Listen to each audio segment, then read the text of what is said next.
When I look at this Chargers-Dolphins matchup coming up, there's one word that keeps coming back to me: uncertainty. On paper, this is a game between two explosive teams, both loaded with talent, both capable of putting up points in a hurry. But the difference between what's on paper and what's happening on the field right now, that's the whole story. What's up, Chargers fans? Welcome to the NFL Playbook Chargers.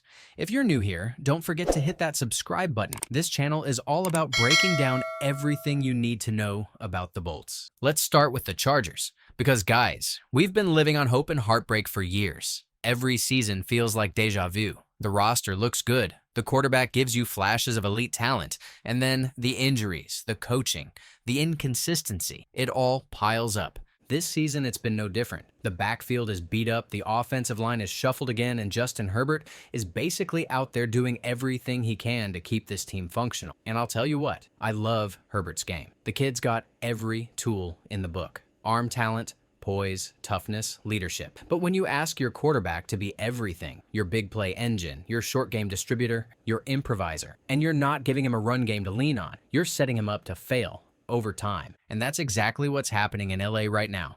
You watch their red zone sequences, and it's like you can feel the frustration through the screen. They move the ball, they get into scoring position, and then boom, stalled drive, miscommunication, field goal. It's death by 1,000 paper cuts. Greg Roman's offense, guys, I've got to be honest here. It's just not clicking. This scheme is supposed to simplify things for the quarterback and dominate on the ground. But when the run game's non-existent, the whole thing falls apart. You can't run a power-based system without consistent backs and a physical O-line. Right now, that Chargers offensive line looks hesitant. They're not attacking. They're absorbing. And when you're playing Miami, a team built on speed, motion, and disruption, you can't be slow to react. The Dolphins live off creating confusion. They force you into hesitation. But what's crazy is the Dolphins themselves are hesitating right now. Let's switch gears and talk about Miami, because they've been one of the biggest question marks in the AFC. On their best day, when Tua's sharp, when Tyreek Hill's healthy, and when Mike McDaniel's play design is rolling, they look like a Super Bowl caliber offense. I mean, they can score in 2 plays. They make defenses look silly with motion, pre-snap shifts, and speed that just can't be coached. But that's the thing. It hasn't been their best day in a while. Tua Tagovailoa doesn't look like himself. The rhythm's off. The quick decisions that used to be his calling card, gone. The anticipation isn't there. And without Tyreek Hill in that lineup, this offense feels flat. Tyreek isn't just their best weapon. He's the system. He stretches the field, opens up the seams for Waddle, gives Tua confidence with those one-step reads. Without him, you're asking Tua to process longer, to extend plays, and that's just not his game. And I don't think enough people are talking about Mike McDaniel's situation. Because, look, the guy came in as this offensive genius, fresh ideas, fun energy, creative schemes.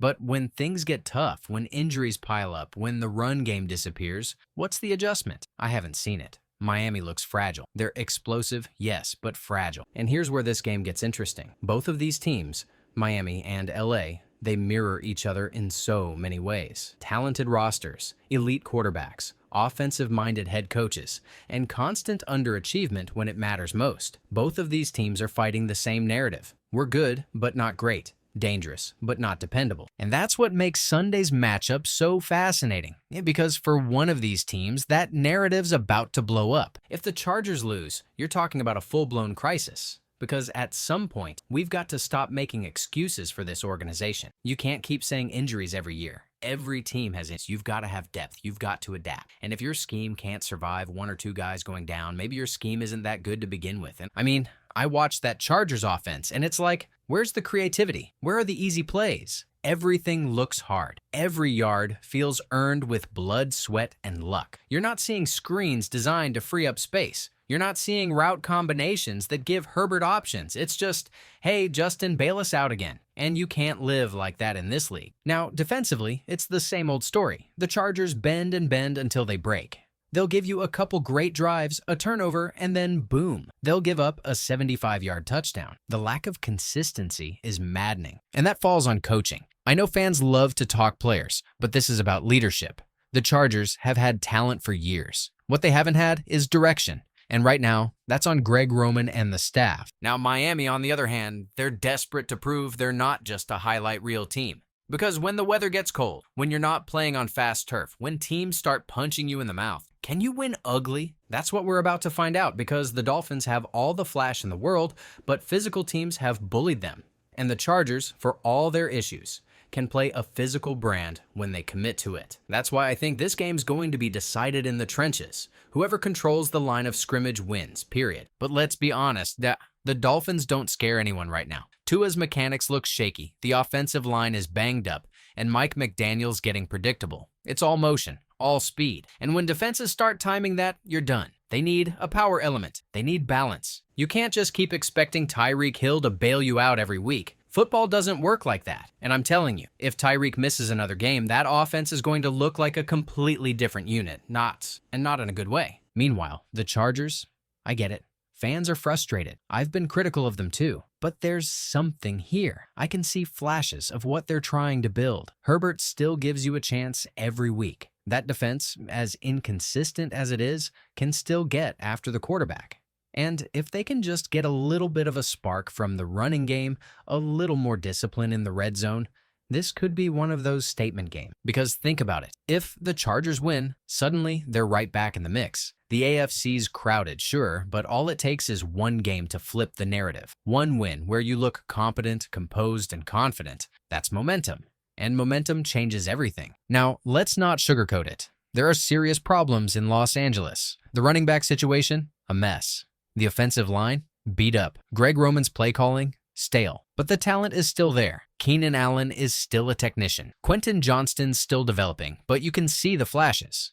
And Herbert, look, the kid's special. You give him a real system and a healthy roster, and he's a top 5 quarterback in football, no question. But this version of the Chargers, they're trying to figure out who they are. Are they a physical team that controls tempo, or are they a finesse team that lives and dies by Herbert's arm? Until they answer that, they'll keep hovering around mediocrity. And that's why this game means everything. You lose to Miami, and suddenly, people start talking about cleaning house again.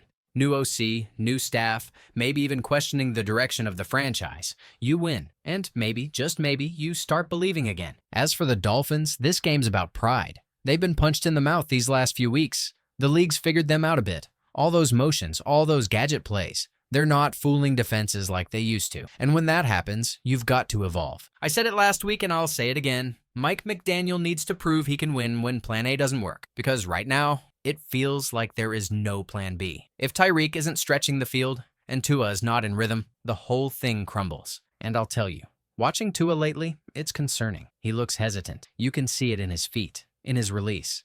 He's second-guessing reads he used to hit without thinking. That confidence is shaken. And when a quarterback starts thinking instead of reacting, that's when you get in trouble.